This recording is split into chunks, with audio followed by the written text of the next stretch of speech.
What's going on, ladies and gentlemen? Welcome back to CFL Central. CFL content for the fans, by the fans. It's been a while since we've been together, Jake, hasn't it been? It has. I have been busy. I apologize for my absence. Carter's done a great job of keeping up, as I already knew he would. So shout out to Carter for running the channel. Sometimes that'll happen, guys. Carter can go, I could go. You know, that's the whole point of having two hosts. We will carry the duty of the other one at times. But we have always got the content, no matter what. Exactly, for the fans, by the fans. So yeah, we have some very interesting matchups going into this week for Week 9. But first, before we get into that, we got to talk about today's sponsor, which is BetStamp. Now, BetStamp is not a traditional sports betting website. It does not offer you one money line. It will actually offer you many money lines from a variety of sources and other betting websites. So that way you can make the most for every bet you make. So make sure when you download it from the App Store, or if you use the link in the description below to the website, you will use code CFL Central, so that way they know that you're coming from us and you're saving money. So that way you can make the most out of your bets and get the biggest possible payout instead of whatever just your app will offer you. So thanks again to BetStamp for sponsoring this video. Let's get back into it. So our first game of the week is going to be the Bombers and the Alouettes in Montreal. We got the Should be a good one. Team in the league, first team in the league against the Alouettes, third in the East. And this is your reminder going into this game that the today, as of recording, the head coach of the Montreal Alouettes has said that he is not concerned and he thinks that they can beat the Bombers. Let me remind you that the Winnipeg Blue Bombers have more wins than the entire Eastern Division combined. So we shall see. Okay.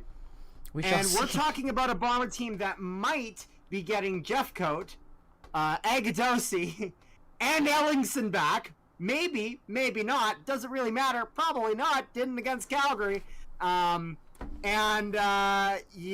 against a Alouettes team without William Steinbach. You know what? Like, is there really much to say about this game? I like Montreal this year. I think they're a team on the verge. They've got the right pieces. We've got some injuries. Yeah. It sucks. They've had some bad games. We know about it earlier on the season. But come on, guys. This is as easy as you could call it. Like, if the Bombers lost this game, like, I don't even think I could be mad. I would just be like, I feel like I'd be like the Joker. My descent into madness would be complete. There's no way. I just do not see it. The Bombers have just been absolutely steamrolling opponents when it matters. The scores obviously don't show that, but the on-field play is unbelievable.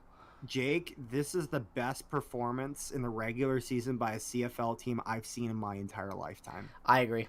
Without a doubt. This is it's actually kind of insane. Scary.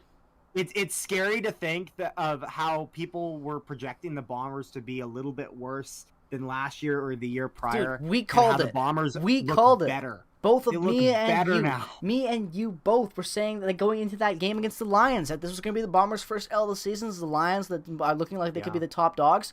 Lions are still a top dog, don't get me wrong, but the Bombers are unmatched in the talent on the field. They're finding the way at and a lot of teams struggle with this when they're at the top.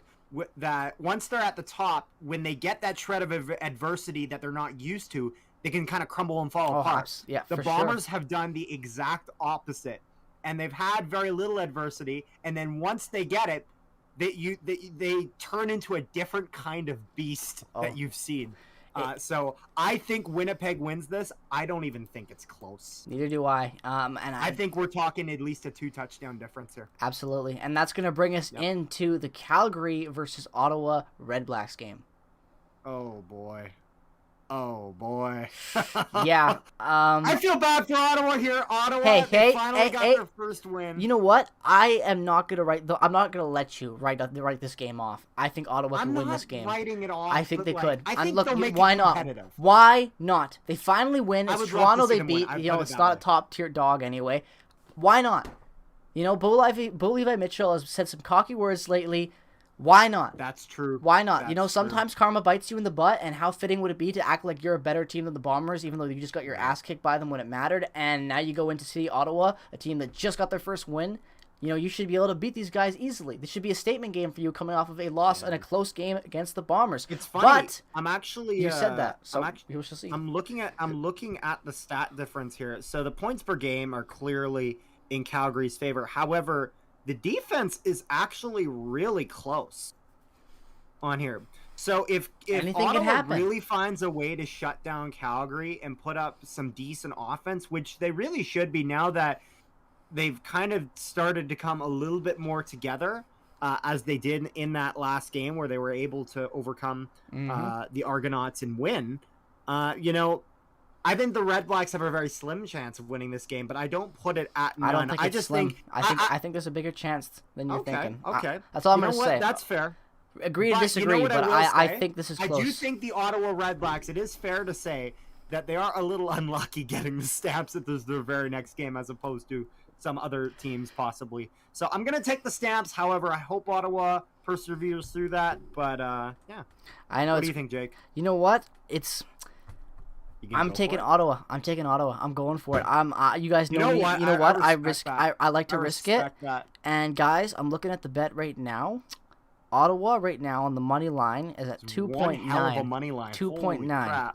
I'm not mentioning point spreads and other angles to your betting. So, you guys know about the sponsorship. I think that this would be a game. Like, I'm not telling you to bet your life savings, but this could be a sleeper game. You'll be able to find the best money line possible if you use it. I'm telling you. This could be a sleeper game for that, honestly. Like, I think that if you're looking to maybe win some money, like a game where you could find the edge on that line, I think this could be the game. I know Ottawa's got their first win, but I think they got something, like, I don't think they're as bad as they look. I really don't. So that's all I'm going to say about that. I'm taking Ottawa in this game, but it'll probably be close.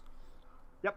And then going into our next game, though, we got the Hamilton Tiger Cats and the Toronto Argonauts. So I think this is, I think Hamilton is good. I think Hamilton takes this, and I think they close the gap between first and second in the East. I agree with you. Yeah, I don't know. The Ticats have finally started to... I mean, they're not perfect by any means. However, they've started to come together. And with the Argonauts, we've seen them kind of fall apart. I mean, it all started, in my opinion, in that game against Winnipeg, where you saw them barking at each other on the bench, Obviously, they get another win after that. But I don't know. This Argos team, there's something's missing. I am telling you, man. I've been saying it all season long. The Argonauts are mediocre. Everything about them screams mediocrity. I'm sorry. They are not a first team tier. They are not winning the East. Okay, they are not. The East is a shit show right now, but I can guarantee you that they are not going to win it. Bit of a mess right now, but they it'll get a little more are organized. not consistent, and they have no heart in this team. This is a team that an owner looked at who the top free agents were, what big names were out there trying to get fans to get in the seats. He threw a team together based on that, and it's not working. I'm not. Look. It's a shitty strategy. It really is. It doesn't really work most of the time in other sport leagues, but he went for it, Let's give credit to where credit's due. It didn't work, but at this point, I don't see Toronto getting much better. I do not like McLeod Bethel-Thompson. I do not think that Andrew Harris has, been anything really helpful for them. Like, he's been okay at times, but he's not winning them games. I mean, obviously, he hit that career milestone, but it's one of those things where... He was going to get that anyway. It doesn't really matter when you hit that. At that stage in your career. It was bound to happen this year, so it's not a reflection of how good he is this year. Exactly. It's a reflection of how good his career has been. Exactly. So look, don't get me wrong. Are there good guys on here? Are there plays? Are there times that look good? Yes. Oh, absolutely. I do not trust them. So I am taking, like you said, Brandon Banks has been a disappointment. Yes, he has. He did have that great play recently, but still, I'm going to just say Hamilton in this game. As a whole, though, he hasn't had the consistency I know. he should be. But again, I'm talking about a guy who's former MOP. Mediocrity, my friend. That's what I'm trying to tell you. So I'm going with Hamilton over this. I think Hamilton is the better team. Well. Yeah. That's going to bring us in, Carter, to the final matchup, and it's going to be a doozy. Yes, and it is where I didn't know that Lions ate Elks, but I guess they do, because the Elks are going to be the next prey for BC. BC is going to kill Edmonton. I'm sorry. Yes, they are. Sorry. They are. I don't see Edmonton standing a chance in this. Holy dude! Passing yards, Taylor Cornelius 500, Nathan Rourke almost 2,000. I know Taylor Cornelius hasn't played all these games, but it's just kind of crazy to look at. Kenny Lawler has done, like compared to what you would expect from Kenny Lawler of all guys. Yo, next game also, shout out. I'm just seeing this right now. It's Legends Yep. Nights. Lions are gonna be Lions are gonna be retiring Paul McCallum, and might butcher this name, Jovan Olafini. I probably butchered that, but he was an offensive lineman, and Paul McCallum was a kicker, and I remember Paul McCallum when I was a kid. So yeah, I'm actually might go to that game now. Want to know something interesting that I will say about this Lions squad? So obviously you got your stars at receiver, whether that's Burnham, whether that's Whitehead or whatever. But the Lions don't have a star receiver. They just have amazing receivers. What the receivers. Lions have been able to do though is they've been able to make the most out of their receivers that I'd say we didn't expect to be, like for example, in terms of receiving yards, Dominic Rhymes is leading the team. Dominic Rhymes is like I got that Whitehead jersey right there. I love that. I love Lucky Whitehead. Always will. He'll always be my boy in BC. But dude, it's coming up. He's coming up, man. Like I'm sorry that this Lions team is going to be so good for years to come if they can keep this core together. And I think as long as Nathan Rourke is throwing these guys the ball, they will stay. Especially with this new owner, he'll want to keep these guys here. I think this is going to be a smoker again. They beat them last week the BC went into Saskatchewan, obviously. Won out there 32-17 in a big game, and now they're going to be playing Edmonton at home on Legends Night. This should be an easy win for the Lions. That's all I'm going to say about that one. Elks, Yep. Bye-bye. Lions are going to go to 6-1. Very good record for that's pretty much it. So yeah, I'm going to give my quick final rundown real quickly.